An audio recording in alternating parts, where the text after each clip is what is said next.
Hello and good morning, everyone.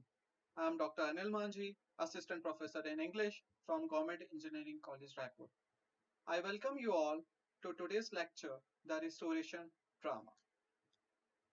The Restoration Drama refers to dramas related to the Restoration Age. This age takes its name from the restoration of the monarchy in England, that is, Stuart line. Charles II to the English throne in 1600, which lasted until 1700. The chief characteristics of the Restoration literature are as follows: the urbanity, wit, and licentiousness of the life centered on the court, in sharp contrast to the seriousness and sobriety of the earlier Puritan regime, is reflected in the Restoration literature.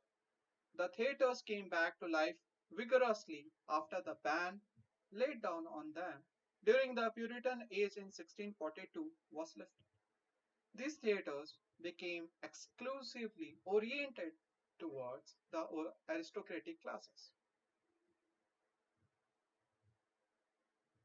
They had a different audience, mostly upper class. The theatre was a private theatre. Emphasis was given on social acceptability as is seen in the Comedy of Manners.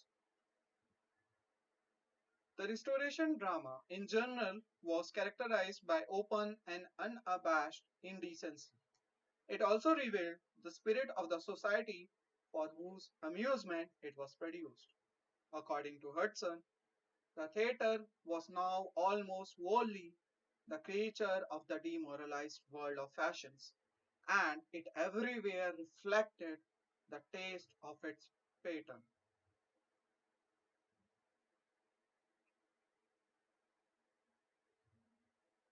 Let us know something about the Restoration comedy.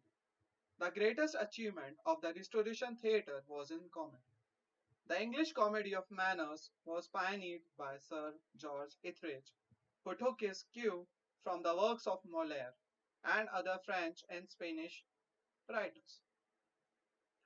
The Man of Mood, 1676, is his exemplary work. The Restoration comedy reflected the ideal social world of the court wits of Charles I. Here is an image of George Etheridge, and Restoration comedy, according to Moody and Lovett, is a genuine reflection of the temper, if not of the actual life, of the upper class of the nation, and as such, it has a sociological as well as a literary interest. The comedy of Restoration includes examples like William Wycherley's The Country Wife, 1672, William Congreve's The Old Bachelor, 1693, Love for Love, 1695, The Way of the World, 1700. The other names of Restoration comedy writers include Apravan and John Vanbrugh. The Buick's Stratagem 1707 of George Farquhar is usually considered as the last true exponent of Restoration comedy.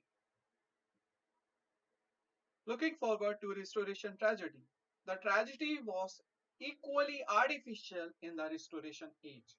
It never achieved the same status as earlier and not in fashion because the upper class favored comedies.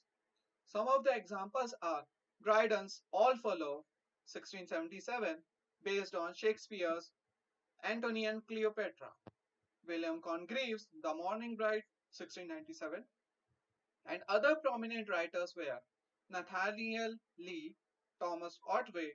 The Restoration tragedy got declined in the early decades of the 18th century. Another peculiar characteristic of Restoration drama was heroic drama. Heroic drama was the most common, for which Dryden says an heroic play ought to be an imitation, in little, of a heroic poem, and consequently, love and valor ought to be the subject of it. It has been quoted from Preface to the Conquest of Granada, 1672. And in heroic tragedy, often it included a noble hero and a noble heroine in a situation in which their passionate love conflicts with the demands of honor and with the hero's patriotic duty to his country, and the conflict ends in disaster. In heroic drama, love, gallantry, and courage were depicted on a gigantic scale with little reference to life. The dialogue of this drama was filled with sonorous rant and bombastic extravagance. In these heroic plays, rhyme displays blank verse. This rhyme was advocated by Dryden in his essay of dramatic poesy.